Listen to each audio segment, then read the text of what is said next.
The person you give up your life for died. Shortly after she got better, she died. What I'm about to tell you would blow your mind.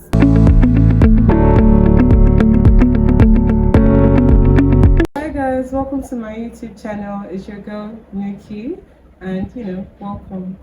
Today we'll be doing something a little bit different from the usual on my channel. This is going to be a book review on Adana. First of all, yeah, most of you may not know, but I picked up the habit of reading sometime in September because I came across this book by Damilare Kopu, Nearly All the Men in Lagos Are Mad. I found the book, I read it, I was like, yo, I like this stuff, it's different from Harlequin. So I was like, yeah, this is something very relatable. Like it's Nigerianish. It's like what happens in our everyday lives. So I was like, I need more of these, and I was getting more of it. I was getting book recommendations from someone. See, Nigerian authors, they deserve they deserve awards because now let me tell you three authors I don't joke with. I don't joke with Adeswa Oman or Oman Wokedi. I don't joke with her. I don't joke with Amaka Azie. I don't joke with Rosemary Okafor. See those three, I don't joke. Any book I come across that they wrote it, I am there. Do you understand? So yeah, I just like their book. Let's talk about why we are here. I read Adana.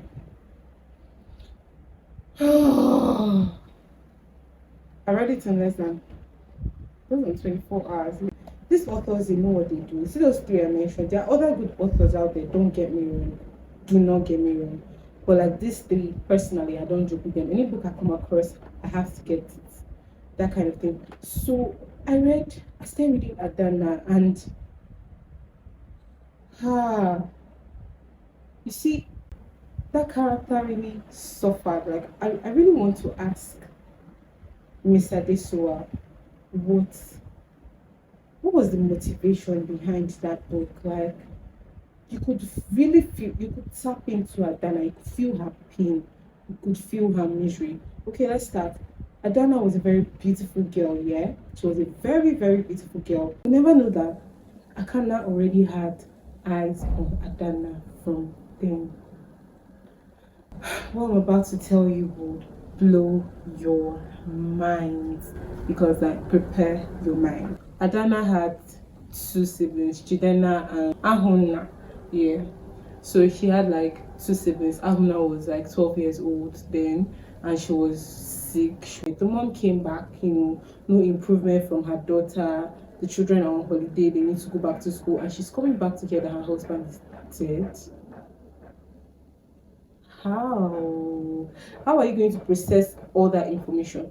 You're coming back to find out that your husband is dead, and then you're also coming to find out that he's dead with, loan, with basic on his head. This is a tale of misery. Mind you, Ahuna was still in a very, very bad state. Like at this point, she couldn't even talk properly. She was just fussing and everything. She was just fussing and rolling. So Chief Arinze came to visit, and then he said they can come to an agreement that he will marry Adana. That the mother should think about it. Adana getting married to him, and Adana wanted to be. She wanted to work in NASA anyway. She wanted to be somebody in space. Sorry, that's what I call. But like, yeah, she wanted that kind of life, it's the science girl, the nerdy girl, you understand? And then here it is, life making Adana do horrible things, like getting married to a man old enough to be her grandfather. The woman wasn't even in support, but she needed to save her daughter. She needed to, because her daughter was dying. Every day her daughter was getting weaker and fighting for her life and everything. So Adana just said, Mommy, I'm gonna get married to Chief. Don't worry. If this is going to take care of all the problems that we have, don't worry. So they made the agreement, they got married, but little did Adana know that that is going to be the start of all her miseries.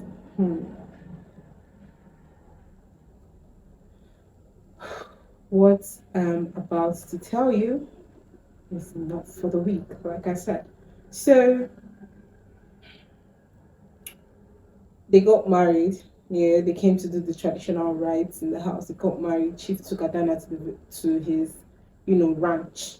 Now Adana was like 16, like I said. Yeah, she was 16. She was still a virgin. She knew no man, and Chief was just starting to make her comfortable. Chief gave her time to get ready.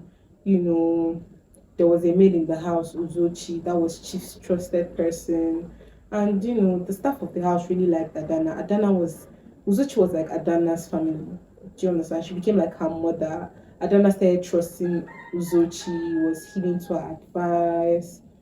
And this story is about betrayal. To me, this is just betrayal on every part, only for the devil, Akana, to come into Adana's room at night.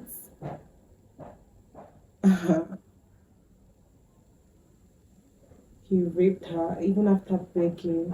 He raped her, he beat her, and he raped her. He raped her like, she said before daybreak, he had raped her like 6 times, and he still slept in that room. Now, this was a recurring event in the house. It was like a recurring thing. Everybody already knew that Chief was that kind. He was a promiscuous man, but she didn't know. Chief would abuse Adana, and Akana would come and beat her and rape her, and all she could, like the staff in the house, could just, oh, sorry, Ndo. Uzochi would be like, oh my dear, sorry. You know how many people Akana has raped in this house, and you know. Now, long story short, Adana got pregnant. She knew what she got pregnant for, obviously, the rapist. But she told Chief first that she was pregnant. Chief was like, you harlots, you that my son is sleeping with as well. Now, Chief isn't a saint. Remember I told you he was a promiscuous man? But I'll get into the details of Chief later. And she later told Uzochi that, they told her to terminate the pregnancy, which she did. In course of, like, through the process of the abortion, I'm going to point that. Through that process, Akana still came to rape Adana. At this point, this is like 2, 3 years down. Adana has stopped struggling with Akana. She just, like a vegetable, allowed him to do whatever he wanted. But what, like, it was still rape to me because it wasn't consent. She didn't consent to it. And from what the book says, Akana was quite violent. Akana was sick in the head. Akana, at the point in time when he was much younger, even locked Chief up. I know you could be saying, why didn't Chief intervene? Chief knew what Akana did. Chief did not have any control over Akana because Akana, when he was younger, had locked Chief up in a room and was beating Chief. And nobody could do anything about it. Akana is like that feared person in the novel. So she went ahead with the abortion, and during the course of whatever, Akana came to rape her again in that state. Like it even states in the book that during her period, he still comes to rape her. Like it's not an issue for him. He still does it. How could the person be so vile? Why? Why so callous? Now, let's take a deep breath.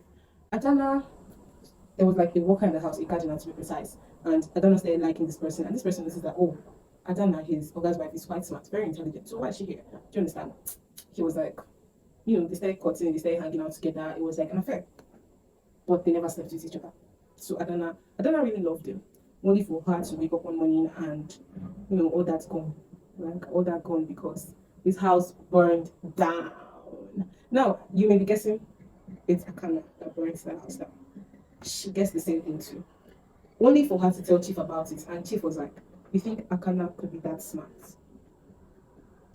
He pulled it off. I mean, Chief is also evil if you come to think about it. Because he was like, "You think Akana could be that smart?" Like he did it. And what could she do? Like this man literally paid for her sister's, her sister's treatment. Her sister got better after some time. Paid their loan shark off, and still was giving all those things. But in the marriage, over consent, Akana, raped her and all since she lost favor with the sight of Chief. She just became like just a statue, just an object. She just became depressed only for her to hear the news that her sister had died. You say it. The person you give up your life for died. Shortly after she got better, she died. What are you saying? Dana came back and she narrated how she has been suffering in her marriage. And mom was like, she couldn't even say anything. The brother was just the one that was like, what is happening here? Like, what is really happening here? Like, is this that we all thought you were enjoying and you forgot your family? And she was like, how will I forget my family? I've not been enjoying. I've just been suffering. I've been getting raped day after day, day after day, day after day. At the point in time, Chief was even raping her as well. So you won't really call it enjoyment. She was married to a wealthy man, but she wasn't even receiving any wealth from there. She did it for family. Oh my god, I sound like the guy from Fast and Furious, but like, yeah, literally did it for family. Let's go to Chief now. There was this person that Chief started sleeping with. According to everybody, rather, according to Uzochi, Chief spec are like thick women that are not fine, and and the line of Chief's work is like he's a businessman. Yeah, like a very pretty figure for his wife. So there was this person he was saying, I think Chikaiso or something like that. He was seeing the woman, she was coming to the house, she always comes to the house by 9 a.m. sharp, and then there was a thinner girl coming by the night. Guess who that girl was? You guessed right. Chikaiso's daughter, Ijoma. Chief is just a very vile person. It's just very evil because what kind of mother and daughter thing is this? Right. To mention, yeah, Adana's report. There's a new doctor in town.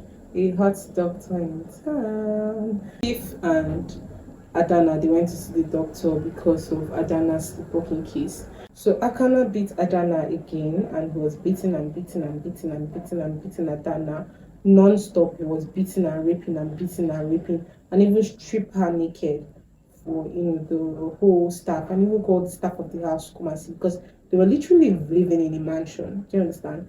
To come and see Adana, they should come and watch Adana naked, stripped her, and then somebody brought wrapper and covered her up. People even came to intervene, but Akana is this kind of wicked person that intervene, he's going to hit you. They rushed her to the hospital, and then the doctor was like, oh, what happened to her?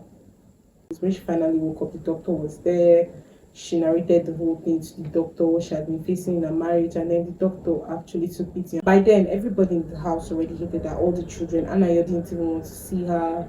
The sister didn't even want to hear her out. Like, just treated Adana like somebody that would sleep with both father and son. They didn't want to hear anything. They thought that like she just lived for her own. They didn't know that they were raping her. They didn't even care for details. And the only person she was trusting, Uzochi, was a red flag, a walking red flag. She just trusted Uzochi so much. I feel like I personally, if I was in that case, I would have done the same thing Adana did, trusting Uzochi. But you can only know someone to an extent here. The book started with Chief being dead. So the story leads us to where Chief was, late, and they were like, what's the cause of his death? Everybody had like a part to play. Like they were suspecting themselves literally. The police officer was insisting on doing an autopsy. Drum roll. And from the autopsy, it showed that he was poisoned. That's about it, but that's not all. So Chief died. The will was read. Everybody had their own thing, but guess what happens? I'm so happy Adana got her happy ending because she really suffered, and that is not the end of the story. If you think that is the end. But she wasn't worthy of love. I'm just happy that she got loved by the doctor, Dr. Neto. She didn't just have one abortion, you guys. She went through several, not one, not two, not three, several abortions. My God, that book, man, Adesowa, Mrs. Adesowa, oh man, okay, they take you have all the flowers because that book was a golden piece. I'm on Ginica's Bridesmaids. I don't even know why I haven't finished that sequel, but by the time I'm done with that sequel, you guys will know. I have read a couple of books this year from different authors, and I'm telling you that this book reviews, it's not going to end here. Well, thanks for watching, and I will be recommending more books for you. My next read right now is a continuation from a series. Something. It's Amaka Aziedu. I forgot the name of the series, but I've read The Senator's Daughter. I'm about reading The Governor's Wife now, and the sequel to that is The Judge's Secrets. So probably I'll be doing a sequel review on that next. Thanks for watching. Bye.